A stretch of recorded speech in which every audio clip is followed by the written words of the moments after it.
Hello dear parents, welcome back to child care with Ayurveda.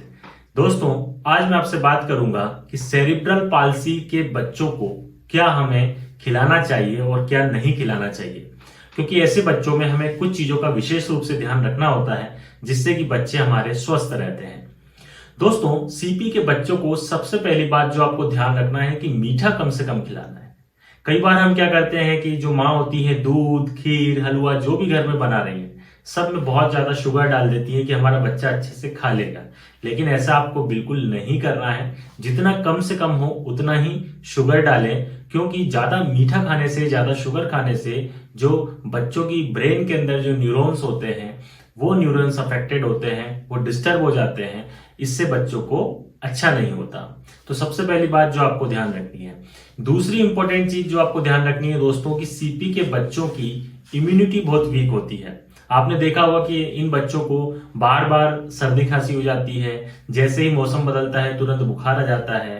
तो चूंकि immunity weak होती है, इसीलिए इम्यूनिटी वीक होने के कारण ऐसे बच्चों को हमें ठंडी चीजों से बचाना है, ठंडे फलों से बचाना है। इसलिए आप कोशिश करें कि सीपी के बच्चों को आप बनाना ना दें, आप कस्टर्ड, दही वगैरह ना खिलाएं, छाछ वगैरह थोड़ा सा अवॉइड करें।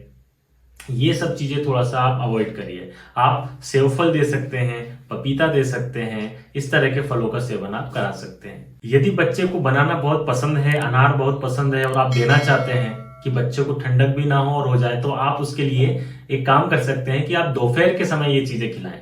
मतलब दिन में सुबह सुबह और रात को ठंडक वाली चीजें ना दें। अगर आप देना चाहते हैं तो दोपहर के समय आप दें, जिस समय सर्दी कम हो, ठंड कम हो, उस समय आप दें। और एक बात का ध्यान रखें कि यदि बच्चे को उस समय सर्दी खांसी हो तब तो बिल्कुल भी ना दें। यदि बच्चे को सर्दी खांसी नहीं है उस समय में, दोपहर का समय है, तो आप बच्चे की ये फेवरेट चीजें आप उसको जरूर खिला सकते हैं। आप बच्चे को नेचुरल फ्रूट्स दीजिए। आप बच्चे को शेक बनाकर भी दे सकते हैं, तो उससे भी बच्चे को अच्छा होगा। बच्चे की डाइट में आप उसको शामिल कर सकते हैं। पपीता आप बच्चों को खिला सकते हैं। पपीता बहुत अच्छा होता है सीपी के बच्चों के लिए, क्योंकि इन बच्चों में एक स्पेशल बात और होती है कि इनमें कॉन्स्टिपेशन की प्रॉब्लम होती है अधिकतर बच्चों में, मतलब कब्ज की शिकायत होती है। इन बच्चों का पेट साफ नहीं होता अच्छे से, 2-3 दिन में एक बार लेटरिन जाते हैं, टाइट लेटरिन आती है। तो यहाँ पर हमें पपीता बच्चों के लिए बहुत अच्छा होगा। सेवफल आप बच्चों को खिला सकते हैं। इसके अलावा दाल, आप पतली सी दाल बनाकर बच्चों को दे सकते हैं। आप चाहें तो दाल में थोड़ा सा घी डाल के आप बच्चों को दीजिए, इससे बच्चे का डाइजेशन अच्छा होगा। यदि गाय का घी मिलता है तो और बहुत ही अच्छा हो जाएगा। इसके अलावा दलिया आप बच्चों को खिलाइए, दलिया भी बहुत अच्छा होगा। बस आपको विशेष रूप से जो ध्यान रखना है कि कैसी चीजें डायरेक्टली आपको जो है रोटी मैश करके नहीं देना, क्योंकि बच्चों का डाइजेशन वीक है। तो यहाँ पर हमें क्या करना है कि बच्चे के डाइजेशन को पहले इंप्रूव करना है, वो धीरे धीरे पचाना शुरू करे खाने को, उसके बाद आप थोड़ा हैवी चीजों की तरफ आइए।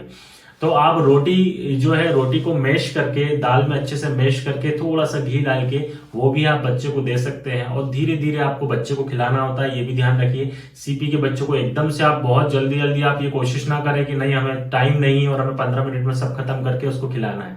इन बच्चों को खिलाने में समय लगता है, टाइम लगता है, इसलिए आप धीरे धीरे आराम आराम से उनको खिलाइए। जिससे क्या होगा कि बच्चों को ठसका लगने का डर नहीं होगा। अगर आपने जल्दी जल्दी खिलाया तो हो सकता है कि बच्चा को ठसका लग जाए और बच्चे की सांस नली में वो चला जाए अन्न, तो इससे बच्चे को दिक्कत हो सकती है। तो ये चीजें आप बच्चों को जरूर खिलाइए। तो दोस्तों, सार की बात ये हुई कि ऐसे बच्चों को आपको हल्का भोजन कराना है, लाइट फूड देना है। आप चाहें तो बार बार दें, 4 बार खिलाएं, 5 बार खिलाएं, लेकिन लाइट फूड दें, हेवी चीजें ना दें, क्योंकि वो डाइजेस्ट नहीं कर पाएंगे। बहुत ज्यादा ठंडी ठंडी चीजें नहीं दें, नहीं तो उनको सर्दी खांसी हो सकती है। तो इन सब बातों का आप विशेष रूप से ध्यान रखें। और बाकी हल्की हल्की चीजें आप सब खिलाते रहें, बार बार उसको खिलाते रहें, तो वो बच्चे के लिए अच्छा होगा। जय हिंद।